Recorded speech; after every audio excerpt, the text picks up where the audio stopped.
Гольф үн цэн таатай орчин шудраг яриа.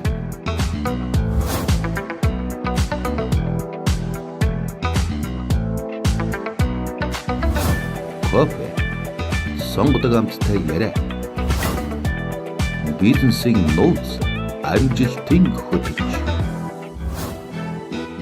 Монголыг бүтээсэн эрхэм танд зориулав. Тэгэхээр Ану маань ингэж ярьж байсан шүү дээ.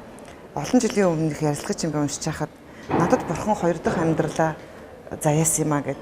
Би тэр соронц дээр гарч илүү. Би тэрийг уншаад үйлж ийсэн л да.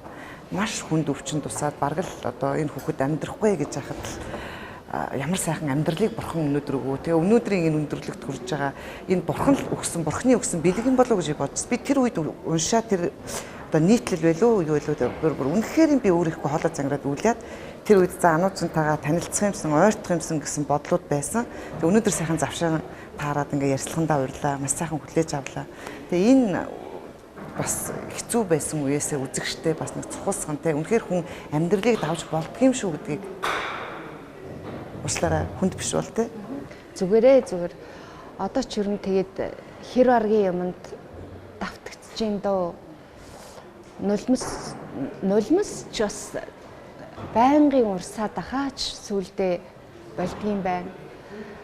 Үр хүүхдийн сэдв рүү халтаад ахныг хэцүү байдаг юм а. Бүрхэн төвчээрээ эмэгтэй хүн бол яг тэр үед үр хүүхд рүү халдаал үр хүүхдийг ингээд эхлэх үед бол ямар ч эмэгтэй хүн нөгөө стана амтан зүн аратан зүн сэрдгэлдээ өстой яхаас ч буцахгүй байдалд ордог.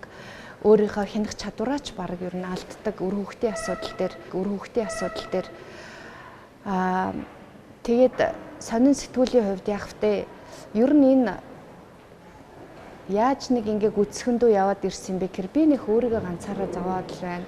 Би л ганцаараа одоо ийм юмд өртөөд байна гэж би бодож ч ирсэнгүй. Ер нь өөрийгөө би одоо нэг өндөрлөг та сайн надад сайхан үг хэллээ урмын би баярлж байна. Тэгтээ тэгж нэг өндөрлөг эднэрт хүрээд ч гэж үнэндээ бодох сэхэл надад өгсөнгүй. Энэ байгаа байдлын гоёыг надад бараг мэдрүүлсэнгүй. Дандаа би бараг хүнд хэцүү сүудэртэй талын л одоо хой хүн дээрээ маш их мэдэрч байсан учраас магадгүй би нэг талдаа энэ бас ашигтай байсан байж магадгүй намайг даруй байлгах намайг одоо улам бүхийх хурцлах нь хаашаа юм бүхийх энэ мэдрэмжийг бол надад өгсөн баг. Тэгэхгүй энэ их дардан амтан бүхэн магтаад л одоо амтан бүхэн одоо хүн бүхэн надад ингэдсэн бол бас хүнч газраас хөөрөхтэй амархан штэ одоо ивэн дохох юм бол тэр надад бол тийм боломжийг өгсөнгөө би бас нэг тохиол байна л гэж одоо бодож байна.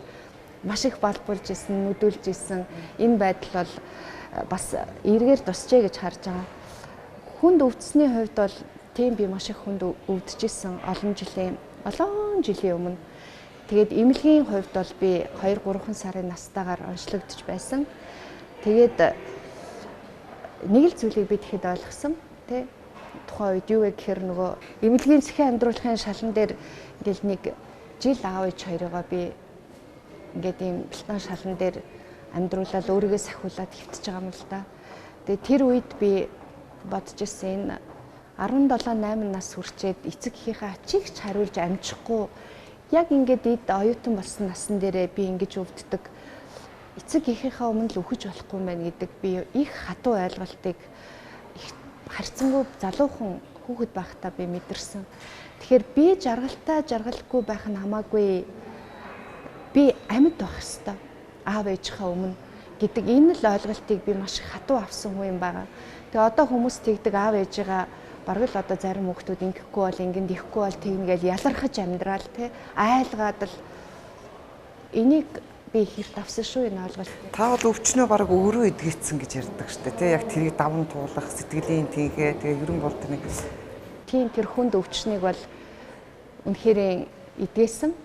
Тэгээд дэвсүр төвчээр байсан баг л та дэвсүр төвчээр ухаарл юм. Мацаг гэж нэг сайхан зүйлтэй тааралдаад тэгээд мацаг барьдаг болсон. Тэгээд хүмүүс сонирхол санагддаг юм шиг үлээ. Нэг хоногийн нэг өдөр хоол идэхгүй усууж эхлээл тэр үед ганцхан өдөр усууж эхлээл тэрийгэ уртсгасаар агаал ингээл маш олон хоногийн урт хэмжээний мацаг барьдаг нэлээд өндөр хэмжээний мацагтан болсон. Тэгээ мацгийг бол мэдэх хүмүүс нь мэдж байгаа да мисгүй мисцас л гэж ярьдаг. Мацгаар бол одоо идэхгүй өвчин гэж байдаггүй өөрөө. Мацаг гэдэг бол өөрөө хүний эмнэхүйн байгалийн зүүн байхгүй.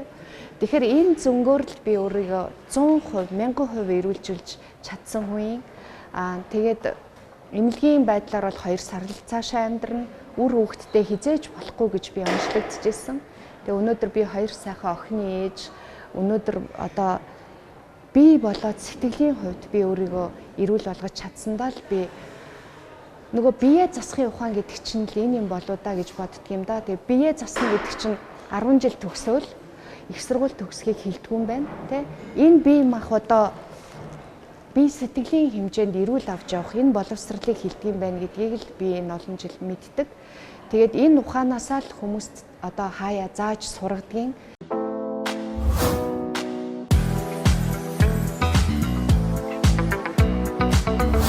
Гольф үн цэн таатай орчин шударга яриа.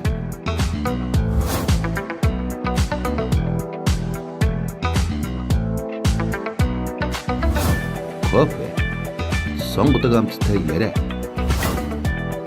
Бизнесийн нууц амжилтын хөтөлж. Монголыг бүтээсэн эрхэм танд зориулав.